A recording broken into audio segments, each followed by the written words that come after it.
Hello, today in this lesson I'm going to show you just about everything you can do with Microsoft Word tables. I'm going to show you how to create a table. I'm going to show you how to add rows to the table. I'm going to show you how to draw table cells. We're going to talk about merging and inserting. We'll also talk about how to format it, and we'll use table styles. And we'll also kind of conclude by adding some formulas that sum both above and to the left. Now, I do want to just make you aware that this step-by-step instructions to do what I'm doing here are available on my website. Literally it's step 1, step 2, step 3. So check it out, luthermaddy.com. Well, let's go ahead and get started creating a table. Now, we're going to be working with Fred's Farm, and I'm going to keep track of some animals that are sold for the first quarter of the year. So to insert a table, I'm going to go ahead and go into the Insert tab, and then I'm going to go to the Table tool. I'm going to click on that, and then I'm going to go ahead and just tell it how many rows and how many columns I want in this particular table. Now, you'll learn this. I mean, if you've worked with tables, you know this already, but it's really a good idea to start out with more columns than you need. And you can also get rid of those extra columns by merging cells. It's a little easier to do that as far as formatting goes than it is to actually add columns a little bit later. But we're going to go ahead and start by a 5 by 6 table. So that is 5 columns by 6 rows. And like I said, I'm going to show you how to insert rows, so and even columns for that matter. So it's not really that big of a deal here. Okay, now the first thing I'd like to do is I'd like to add a title up at the top. Now, I have a whole lot of cells that are equally sized, and this is not really unlike Excel in some ways here. But what I'd like is a title, so I'm going to drag all the way across, and I'm going to merge these cells into one big cell. So after I've selected all the cells I want to merge into one, I'm going to right-click in the selected cells, and I'm simply going to choose Merge Cells. Well, that was pretty hard, right? Okay, now I would like my title to be centered, so I'm going to go back to the Home tab, and I'm going to click the Align Center tool. I could also use Control E as a shortcut. Okay, so I'm doing animal sales by month, so I'm going to go ahead and put in the title here, Animal Sales by month. All right, pretty cool, pretty easy. Now I'm going to go ahead and put in some months and then some animals. Now you'll notice that after I typed animal sales by month, I did not press enter. If I did, I'd get an extra line in the cell. The way we can actually move from cell to cell, one of the easiest ways is just to use the tab key to move forward and shift tab to move backwards.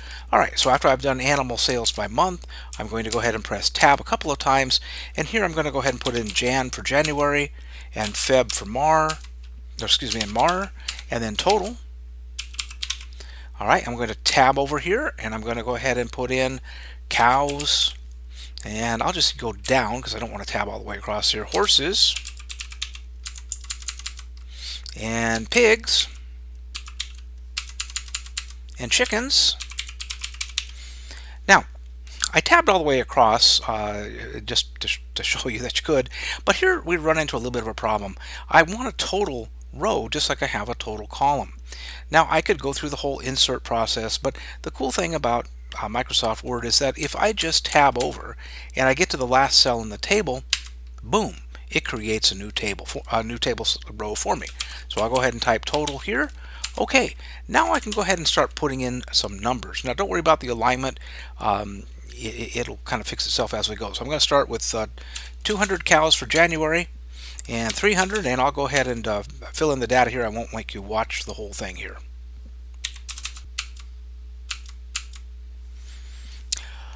Okay, I have all the data that I want to enter for right now, and I don't like the way the alignment is because these are numbers, they should be right aligned.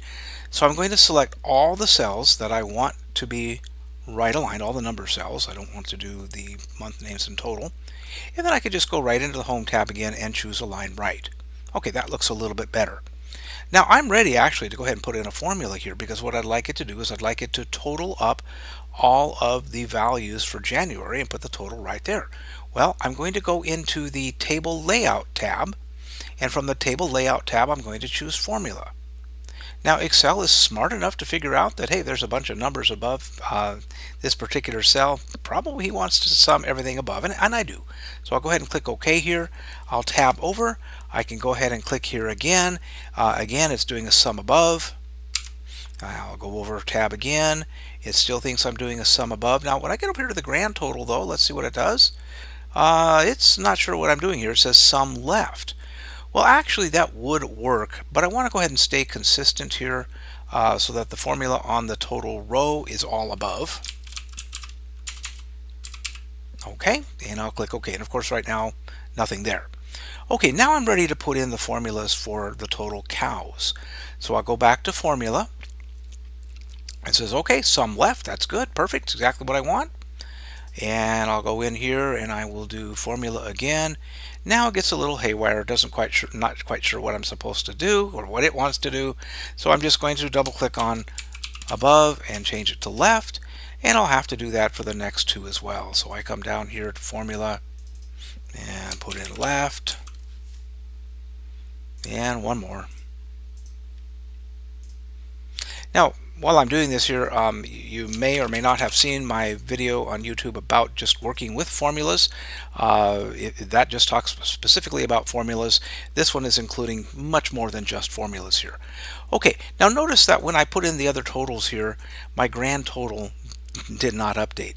Unlike Excel, the totals or the formulas do not update every time you change a number. You have to manually go in and change. So let's just change another number here as well. So I'm going to change this from 200 to 500. Now notice when I do that, nothing changed. Okay, it's still 1600, which is incorrect. The total is still 0. We definitely know that's incorrect. And our total for cows is 900. Again, incorrect. Well, again, you have to manually update this. Now, you could update this one at a time, which would be kind of silly. But if you move into a field that you want to update, you right-click on it, and you can choose Update Field. However, if you want to update all the fields at one time, which I do in this case, I'm going to select the whole document, and I use the shortcut Control A. Then I can right click in a field and I can choose Update Field, but that is going to update every field in the document. Now, do be careful with that, because if you're working with tables of contents or indexes, sometimes you might not want to update every field. In this case, though, that's exactly what I wanted. Okay, now what I'd like to do now is I'd like to kind of offset these animals here a little bit, and I'd like to show, I would just like to put in some text that is actually aligned a little bit differently here. Maybe I would like some vertical text. Well, I would like to actually split these columns into two, so that in the second column, and you'll see that here in just a second, it'll say animals, and that'll be vertically aligned. Well, rather than having to split each column one at a time, there's a very cool little tool called Draw Table. So I go back to the table layout and I'm going to choose Draw Table. And from Draw Table, I'm going to start with the cow cell and I'm going to draw down to the chickens. I don't want the total to be part of this okay. Now I'm going to have to tell it to select instead of draw, so I'm just going to choose Select Cell there with a select little arrow here. Now I'm going to change instead of having 4 separate cells, I'm going to merge these all into one, just like I did for my title. So I'm going to go ahead and right click and I'm going to choose Merge Cells. Perfect. And I'm going to type animal, so we know what animal's there. Well, we're going to change the text direction now so that it is vertically aligned. And I also find that tool on the table layout tool. You can see text direction under alignment. I'll click that once. Pretty cool. Not exactly the way I want it, just because I don't want it that way. I'll click again and there we have it. Now it isn't centered, so I'm going to go back to the Home tab and I'm going to go ahead and click on Center, and now it's centered. Alright, we're coming along pretty well here. The next thing I'd like to do, though, is I would actually like to put an additional row at the very top, because I want to identify this as Fred's Farm so that we know where these animals are coming from. So I'm going to right click on the first row, and from there I'm going to choose Insert Rows Above. Okay, perfect. Now when you insert, it copies the row that it thinks that you had highlighted. In this case, I had a single cell. They were all merged together, and so when I inserted it using that as my highlighted row, that's what I get as a duplicate. So I'm going to go ahead and type in Fred's Farm. Okay, we're almost there. Next thing I'd like to do is apply some enhancing to this table so that it looks a whole lot better. Well, you probably guessed in this case I'm going to go to the Table Design tab. So I'm going to go to Table Design, and here we have lots and lots and lots of designs, but there's even more available here. So I'm going to click down here, and I'm going to choose today. I like blue today. I'm going to choose Grid Table Dark 5 Dark Accent 1. So I'll click on that, and there I have it. Okay. So again, you saw how easy it was to create tables. We just inserted a table with the table tool. We drew some additional ones. I do want to show you one more thing about formulas here in this case. It's really cool about Microsoft Word. It's very similar to Excel. Let's assume in this case that I forgot an animal. I forgot about goats. So I'm going to right click on pigs, and I'm going to choose Insert Rows Above. Okay, I'm going to type in goats. And I'll just put in 300 all the way across. Now there is no formula here, so I'm going to go ahead and put in a formula here. Go back to table layout, put in formula. I do want it to sum left.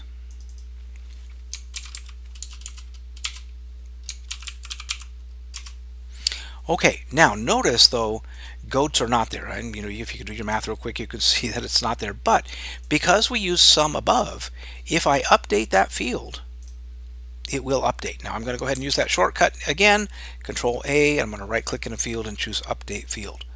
Okay, so you can see that if you use formulas and you do insert within the range, within this case between cows and chickens, as long as we use sum above, or we could insert another month. If somebody invented another month between February and March, we could insert that as well. And with the sum left function, it would work as well. Okay, thank you very much. If you like this video, please consider liking it. Please consider subscribing. Check out my YouTube channel and Microsoft Word playlist. And like I mentioned before, the step-by-step instructions for creating this table are on my website, luthermaddy.com. Thank you very much. We'll see you in the next video.